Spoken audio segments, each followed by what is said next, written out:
What is up, everybody? Today we're going to be discussing the Atlanta Falcons and who they should draft with the number 4 overall pick in the 2021 NFL Draft. Before we get into it, make sure you subscribe with notifications on so you don't miss a single draft update. I'm doing coverage on all 32 teams. Leave a comment down below on how you feel about this Atlanta Falcons team in general, and let's hop right into it. So, the Atlanta Falcons hold the number 4 overall pick. And as I've been doing for this entire series so far, I'm going to be giving out 3 options on who they could potentially draft at this position. So, without further ado, who are those 3 guys? They all play 3 different positions: tight end, wide receiver, and quarterback. At the quarterback position, you have Trey Lance. At the wide receiver position, you have Jamar Chase. And at tight end, you have Kyle Pitts. Let's start off with Trey Lance. So, Matt Ryan is under contract for 2 more years. And due to the nature of his contract, it's very difficult to imagine them having any realistic way to let him go. Which makes them the perfect team, in my opinion, for a project quarterback of sorts. A quarterback that can take maybe a Patrick Mahomes route in the sense of sitting behind an established star such as, not star, but starter such as Alex Smith for a season or 2 before eventually becoming good. And Trey Lance looks like that kind of guy to me. So, Trey Lance, as we all know, played at North Dakota State University, which has brought up some questions about how high the level of competition he's playing against is. But he has done very well in his one established season as the starter there, throwing for 30 touchdowns, I believe, to no interceptions. 28 touchdowns to no interceptions, 30 touchdowns to 1 interception in his entire college career. So, obviously a very good player. He does have issues, however. On his reads, he is often not amazing on them. Having watched highlights, you can see he picks a receiver that he wants to throw to, and the ball is going to that guy, or he is running with it. Obviously, as mentioned before, the level of competition he's playing against is a concern. But I feel like he does have probably the best arm in this draft in terms of throwing distance, and is for sure the best running quarterback in this draft. So he has a lot of potential over there.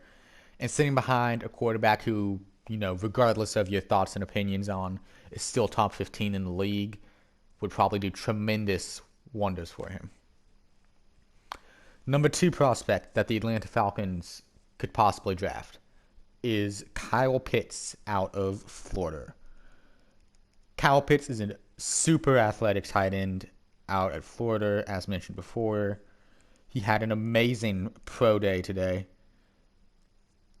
and quite honestly could be the highest tight end ever drafted.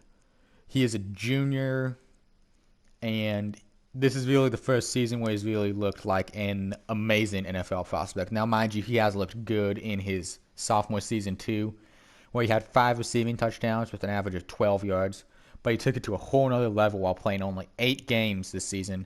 He got 12 touchdowns, averaging 17.9 yards per carry. And it's not like he had a super good quarterback like Trevor Lawrence or, Mac Jones, Zach Wilson throwing to him. He had Kyle Trask, which no disrespect intended to Kyle Trask, but he is not exactly an elite quarterback prospect in terms of the draft. So, Kyle Pitts, he is a mixture of a wide receiver and a tight end, in my opinion. You could line him up at either. The tight end position would be best because that's where he has played. But he plays like a wide receiver if you actually watch him. He can play like a wide receiver. He can play like a tight end. He is such a very good prospect. He had an unofficial 40-yard dash time of 4.44 seconds, which is amazing considering he is 6'6", 240. So you got an extremely fast, extremely big, athletic tight end that I think could help the Atlanta offense a ton. So, the last prospect, Jamar Chase. Now, this is the controversial one here. Just stick with me, y'all. So, Julio is currently on a contract right now that pays him around $30 to $40 million. I don't know the exact figure off the top of my head. But he is making a lot of money right now, okay? Which is good. I mean, he obviously deserves it. He's a good wide receiver when healthy. The issue is that Calvin Ridley, the other star wide receiver on this Falcons team, will be up for a contract extension in 2 years. So Calvin Ridley is going to command top dollar. Okay.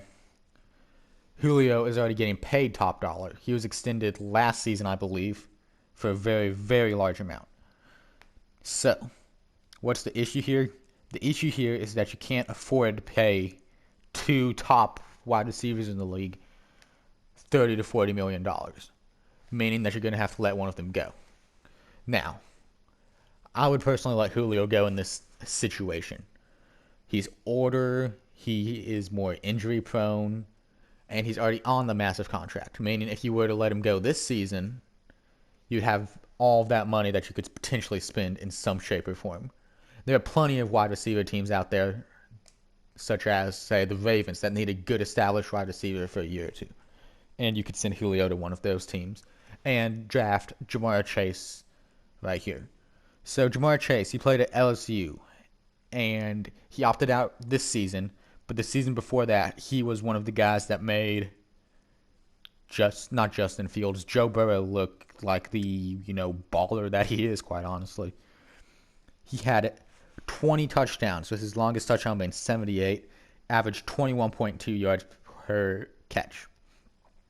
So the year before, 2018 at LSU, he had 3 touchdowns, averaging 13.6 yards per catch. So obviously a very, very good prospect here in Jamar Chase.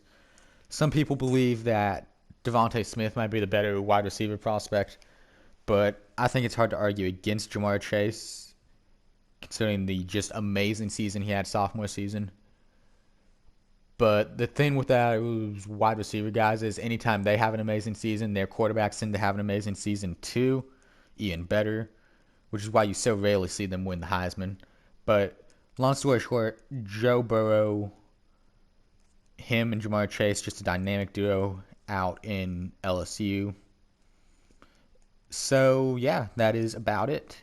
So, who do I think they ultimately end up drafting? Ultimately, I think Kyle Pitts is a safe bet here for the Atlanta Falcons. Wide receiver would be a very, very risky move because it would be sending, shockwaves through the league type move with Julio potentially getting traded. Same with drafting Trey Lance, obviously, because that's a sign that, hey, we're going to be moving on from Matt Ryan in a year or two, and could potentially open up trades for him. Teams such as, say, the Patriots are still quarterback needy. You could argue for Detroit being quarterback needy if they wanted to attempt to contend. I don't know why they would.